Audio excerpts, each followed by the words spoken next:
वेद और ऋषियों के अनुसार योग का वास्तविक अर्थ क्या है? क्या ये सिर्फ शारीरिक व्यायाम है? हमारे ऋषि किसका ध्यान करते थे? नमस्ते, आप सबका वेद तत्व दर्शन की इस गहन चर्चा में स्वागत है। आज हम योग की दुनिया में एक बहुत गहरी डुबकी लगाने वाले हैं। हम में से ज़्यादातर लोग योग को आसन, प्राणायाम या शायद तनाव कम करने की एक तकनीक के तौर पर ही जानते हैं। लेकिन क्या ये इसकी पूरी सच्चाई है? हमारे पास महर्षि पतंजलि के योग दर्शन और आचार्य अग्निव्रत नैष्ठिक के वेद विज्ञान आलोक जैसे ग्रंथों पर आधारित कुछ स्रोत हैं।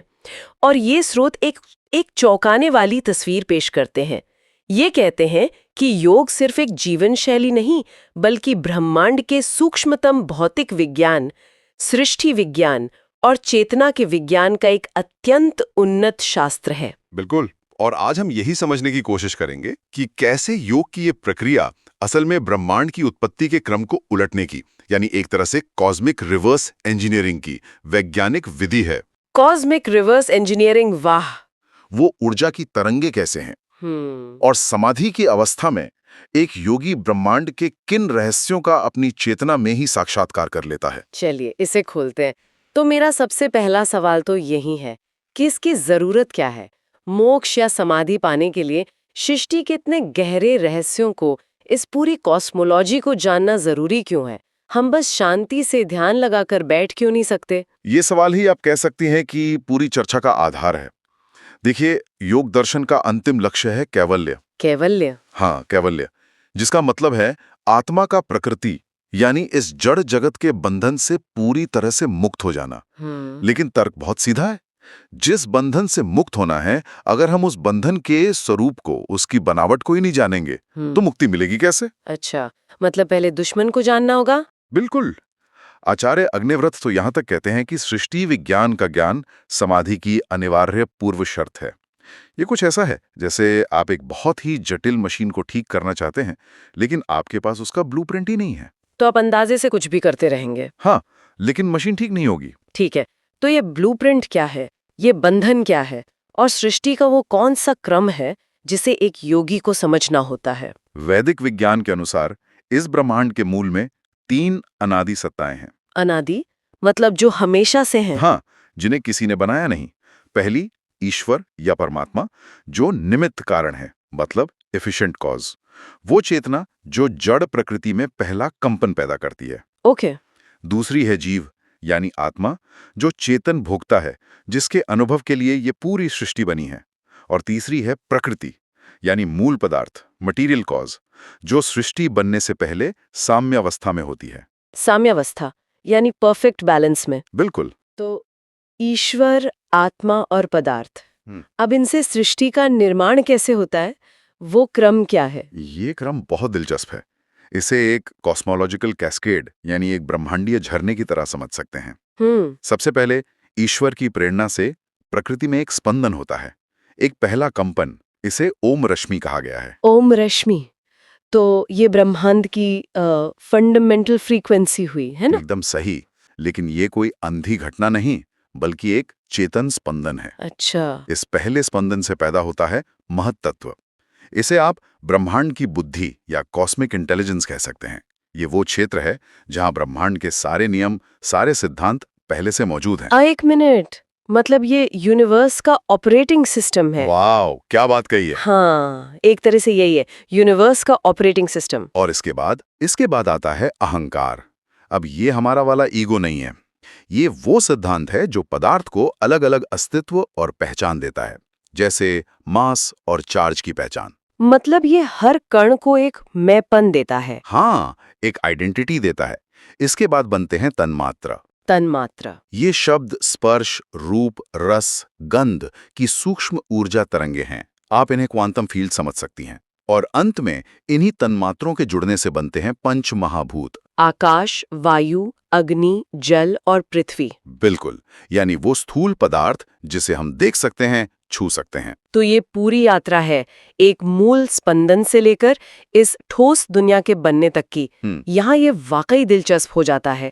तो इसका मतलब एक योगी ध्यान में इसी क्रम को उल्टा पार करता है? हाँ बिल्कुल, आपने एकदम सही पकड़ा। स्थूल पदार्थ से वापस उस पहले स्पंदन की ओर। हाँ, इसी प्रक्रिया को महर्षि पतंजलि प्रतिप्रसव कहते हैं। प्रतिप्रसव, इन्वोल्यूशन। जी। योगी सृष्टि के प्रवाह के विपरीत यात्रा करता है, झरने के ऊपर चढ़ता है, और संप्रज्ञात समाधि की जो अलग-अलग अवस्थाएं हैं, वे इन्हीं स्तरों का सीधा अनुभव हैं, कोई कल्पना नहीं।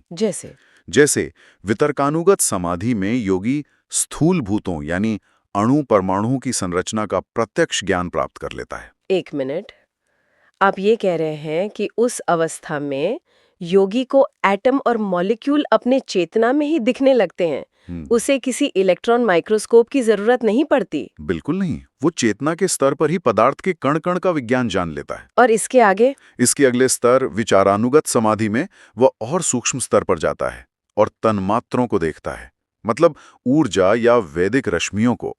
उसे प्रत्यक्ष हो जाता है कि ये ठोस दिखने वाला पदार्थ असल में ऊर्जा के कंपनों का ही खेल है। E=mc²। आप कह सकते हैं, हाँ। फिर आती है अस्मितानुगत समाधि, जहां योगी चेतना को अहंकार और महत् के स्तर पर केंद्रित करता है, यानी वो सिद्धांत तक पहुंच जाता है जो मैं की भावना और ब्रह्मांडीय बुद्धि का स्रोत है। लेकिन इस यात्रा में कोई खतरा भी है? बहुत बड़ा खतरा है, और यहीं पर सृष्टि विज्ञान का वो नक्शा काम आता है। अगर योगी को ये नक्शा नहीं पता, तो वो किसी भी स्तर पर दिखने वाले तीव्र प्रकाश या गहरे आनंद को ही ईश्वर या अंतिम सत्य मानकर भटक सकता है, और उसकी यात्रा वहीं रुक जाएगी। हाँ, सच्चा योगी एक वैज्ञानिक है जो अपनी प्रयोगशाला यानी अपने शरीर और चित्त में ब्रह्मांड के इन रहस्यों को कदम दर कदम प्रत्यक्ष देखता है, किसी कल्पना में नहीं खोता। ठीक है, तो हमने ब्रह्मांड का नक्शा समझ लिया और ये भी कि योगी इसी नक्शे पर उल्टी यात्रा करता है। लेकिन इस यात्रा के लिए गाड़ी कौन सी है? वो उपकरण क्या है जिसे योगी इस्तेमाल करता है? मुझे लगता है अब हम योग के सबसे प्रसिद्ध सूत्र पर आ सकते हैं। योगस चित्त वृत्ति निरोधा।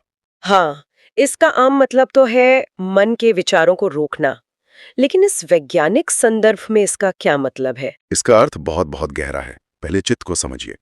योग दर्शन के अनुसार ये कोई अमूर्त चीज नहीं है, बल्कि एक सूक्ष्म भौतिक पदार्थ है, एक सटल मटेरियल सब्सटेंस। रुकिए, ये तो बहुत बड़ी बात है। इसका मतलब है कि हमारा मन, हमारे विचार और भावनाएं सिर्फ हवा में तैरती अमूर्त चीजें नहीं, बल्कि एक असली फिजिकल पदार्थ में हो रही हलचल है। हाँ, ये तो चेतना को समझने का पूरा नजरिया ही बदल देता है। हाँ, ये योग विज्ञान की सबसे क्रांतिकारी खोजों में से एक है। इस चित्रूपी पदार्थ के 3 मुख्य घटक हैं। पहला है मन, जो हमारी 5 इंद्रियों से डेटा लेने वाला एक सेंसर है। ओके। दूसरा है बुद्धि, जो निर्णय लेने वाला प्रोसेसर है, जो सूचना को शोर से अलग करके ज्ञान में बदलता है। और तीसरा है अहंकार, वो बाइंडिंग फोर्स जो हर अनुभव को मैं और मेरा के साथ जोड़ता है। ठीक है, मन, बुद्धि, अहंकार, ये चित्त के हिस्से हो गए। और वृत्ति क्या है? विचार या तरंग। वृत्ति इसी चित्त रूपी पदार्थ में उठने वाली तरंगे हैं, वेव्स या मॉड्यूलेशन। जब हम कोई फूल देखते हैं तो हमारा चित्त उस फूल का आकार ग्रहण कर लेता है। इसी क्रिया को वृत्ति कहते हैं। तो इसकी तुलना हम आधुनिक न्यूरोसाइंस के ब्रेन वेव से कर सकते हैं? बिल्कुल कर सकते हैं। जब मन बहुत अशांत होता है, जिसे शिप्तावस्था कहते हैं, तो मस्तिष्क में हाई फ्रीक्वेंसी बीटा वेव्स होती हैं, मतलब बहुत ज्यादा शोर। और जब मन शांत होता है? जब मन केंद्रित होता है, यानी एकाग्रावस्था, तो अल्फा और थीटा वेव्स दिखती हैं, जो ज्यादा सुसंगत होती हैं। और निरुद्धावस्था, जब वृत्तियां पूरी तरह शांत हो जाती हैं, तो ये अवस्था गामा वेव्स की अत्यधिक उच्च सुसंगति या शायद उससे भी परे की कोई स्थिति है, जिसे हमारे उपकरण अभी माप भी नहीं सकते। शायद नहीं। और निरोध का मतलब इन तरंगों को रोकना है, रोकना या दबाना नहीं, बल्कि नियंत्रित करके एक लय में लाना। ये एक, आप कह सकती हैं, ऊष्मागतिकी शीतलन यानी थर्मोडायनेमिक कूलिंग प्रक्रिया जैसा है। इसे थोड़ा और सरल करेंगे? जरूर। जैसे किसी पदार्थ को परम शून्य तापमान तक ठंडा करने पर उसके परमाणुओं की सारी रैंडम हलचल बंद हो जाती है और वो सुपर कंडक्टर बन जाता है, जिसमें ऊर्जा बिना किसी रुकावट के बहती है। बिल्कुल। वैसे ही निरोध की प्रक्रिया से जब चित्त की वृत्तियों की सारी रैंडम हलचल शांत हो जाती है, तो चित्त चेतना का सुपर कंडक्टर बन जाता है। चेतना का सुपर कंडक्टर? हाँ, तब आत्मा का प्रकाश बिना किसी विकृति के बिना किसी शोर के उसमें पूरी तरह से प्रतिबिंबित होता है। यही वो अवस्था है जिसे पतंजलि कहते हैं तदा द्रष्टुः स्वरूपे अवस्थानम। तब दृष्टा यानी आत्मा अपने असली स्वरूप में स्थित हो जाता है। जी। ये अद्भुत है। लेकिन इतने सूक्ष्म प्रयोग के लिए ये जो हमारी प्रयोगशाला है, हमारा शरीर और मन, इसे भी तो तैयार करना पड़ता होगा, इसे कैलिब्रेट करना पड़ता होगा। क्या अष्टांग योग यही तैयारी है? बिल्कुल। अष्टांग योग उस उपकरण को कैलिब्रेट करने की एक संपूर्ण वैज्ञानिक विधि है। चलिए इसके अंगों को देखते हैं।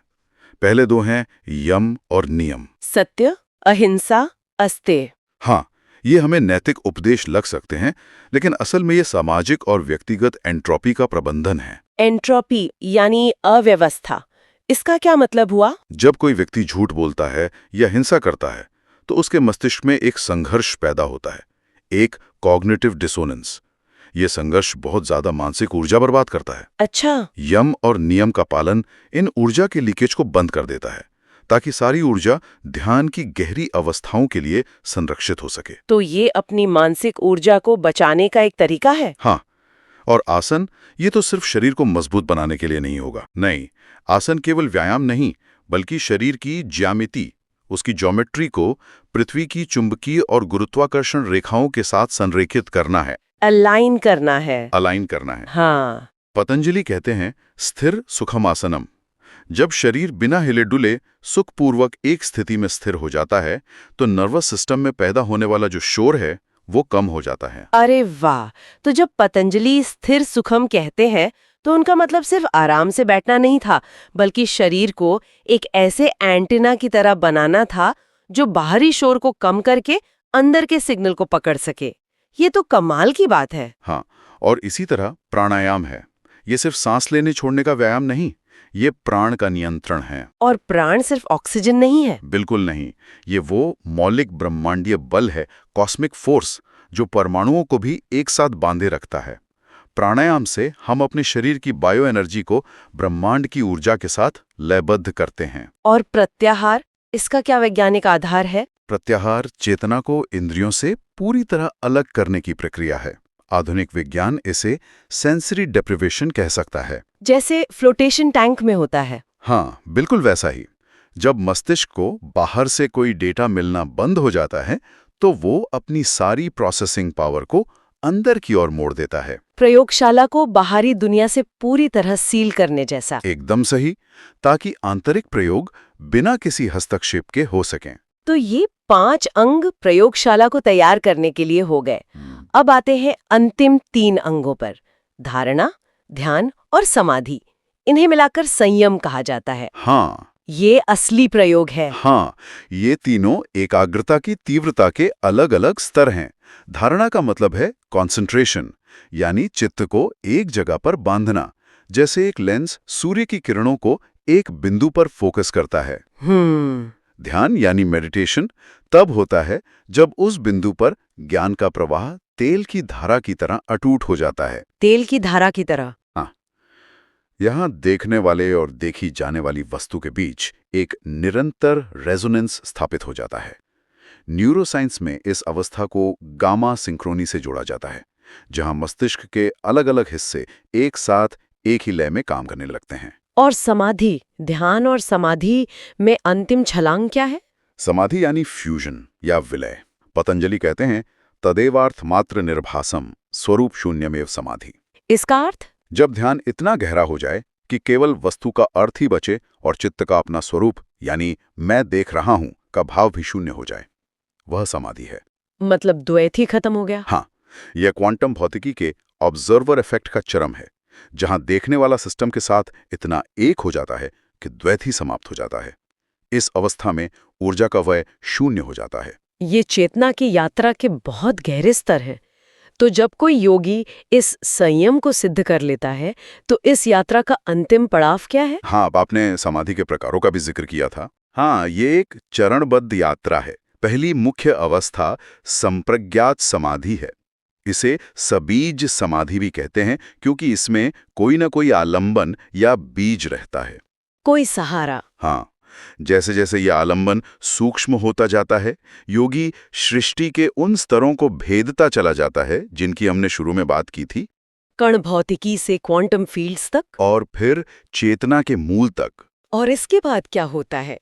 जब सारे सहारे, सारे बीज छूट जाते हैं, तब असंप्रज्ञात समाधि या निर्बीज समाधि की अवस्था आती है।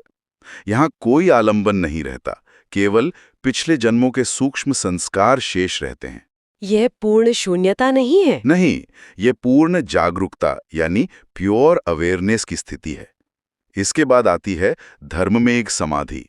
धर्ममेघ। हाँ, इसे धर्ममेघ इसलिए कहते हैं क्योंकि इस अवस्था में योगी पर अनंत ज्ञान और सद्गुणों की वर्षा होती है। यहाँ कर्म और क्लेश के बीज पूरी तरह जलकर भस्म हो जाते हैं। और अंत में कैवल्य। हाँ, अंत में कैवल्य, परम मुक्ति, ये अंतिम अवस्था है। यहाँ चित्त, जो प्रकृति का ही एक उत्पाद था, वापस अपने कारण यानी प्रकृति में विलीन हो जाता है, और पुरुष यानी आत्मा अपने शुद्ध चेतन आनंदमय स्वरूप में हमेशा के लिए प्रतिष्ठित हो जाती है। जन्म मृत्यु के चक्र से पूरी तरह मुक्ति। हाँ, एंट्रोपी के चक्र से पूर्ण और अंतिम मुक्ति। तो अगर इस पूरी चर्चा का सार निकालें तो ये समझ आता है कि योग कोई वेलनेस रूटीन या दिमागी शांति का नुस्खा नहीं है। ये तो एक ग्रैंड यूनिफाइड थ्योरी है। हाँ, ब्रह्मांड, भौतिकी और चेतना का एक एकीकृत विज्ञान, और साथ ही उस विज्ञान को सीधे अनुभव करने का एक प्रैक्टिकल मैनुअल भी। बिल्कुल। ये सिर्फ पदार्थ, मैटर का नहीं, बल्कि पदार्थ के ज्ञाता, कॉन्शियसनेस का भी विज्ञान है। और इसीलिए सृष्टि विज्ञान के ज्ञान के बिना ये यात्रा अधूरी और खतरनाक भी है। क्योंकि योगी को पता होना चाहिए कि उसे किन-किन तत्वों को पार करके कैवल्य तक पहुंचना है। हाँ, ये एक वैज्ञानिक के लिए अपने प्रयोग के हर चरण और हर उपकरण को जानने जैसा है। वाकई ये योग का एक बिल्कुल अलग और गहरा आयाम है। श्रोताओं के लिए एक विचार छोड़ना चाहूंगा। जरूर। आधुनिक विज्ञान मोटे तौर पर यह मानता है कि चेतना मस्तिष्क की कोशिकाओं की उपज है, एक बाई प्रोडक्ट है। जबकि वैदिक विज्ञान क्या कहता है? वो कहता है कि चेतना यानी आत्मा एक मौलिक सत्ता है और हमारा मस्तिष्क सिर्फ एक रिसीवर या एक इंटरफेस है जो उस चेतना को इस दुनिया में प्रकट करता है। हाँ, तो सवाल यह है कि अगर ये दूसरी बात सच है कि मस्तिष्क सिर्फ एक रिसीवर है, तो हम अपनी चेतना को ट्यून करके ब्रह्मांड की कौन सी अज्ञात आवृत्तियों, कौन सी फ्रीक्वेंसीज को पकड़ सकते हैं जिनके बारे में विज्ञान अभी जानता तक नहीं? इस गहरे सवाल कर सोचिएगा और अपने विचार नीचे कमेंट्स में जरूर बताइएगा। ऐसे ही ज्ञानवर्धक विषयों पर और गहरी चर्चा देखने के लिए वेद तत्व दर्शन को अभी सब्सक्राइब करें और बेल आइकॉन ऑन करना ना भूलें।